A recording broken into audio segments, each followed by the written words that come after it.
সুপ্রিয় ভাই ও বন্ধুরা, আশা করি সকলে ভালো আছেন। আজকে খুব গুরুত্বপূর্ণ একটি বিষয় নিয়ে কথা বলবো।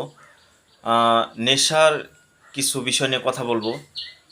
গত দীর্ঘকাল এই জুলুমকারী আওয়ামী লীগ সরকার ক্ষমতায় থাকা অবস্থায় আওয়ামী লীগের দোহাই দিয়ে অনেক চামচা পাতি নেতারা প্রচুর পরিমাণে নেশা সমাজে ছড়িয়ে দিয়েছিল এবং এই সমাজে প্রত্যেকটা পাড়া মহল্লায় ইয়ং ছেলেমেয়েরা নেশা সেবন করে দেশের পরিবেশ এবং বাপ মায়ের অনেক কষ্ট বাড়িয়ে দিয়েছে।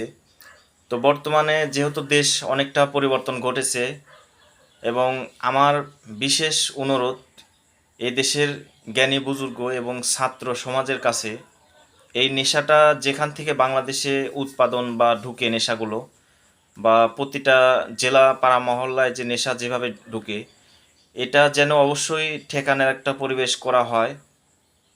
কারণ নেশা বলতেই সমাজে অনেকটা ক্ষতি, ছেলেমেয়েরা বেয়ারি হয়ে যায়, আদব কায়দা ভুলে যায়।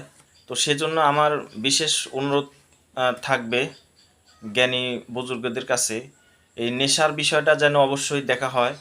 আর আপনারা যারা এই ভিডিও দেখবেন বা শুনবেন, আপনারা আমি জোর করব না, যদি মন চায় আপনারা এই ভিডিওটাকে শেয়ার করে দিবেন। শেয়ার করলে যেন অন্যরা দেখতে পায়। সকলকে ধন্যবাদ। আল্লাহ হাফেজ।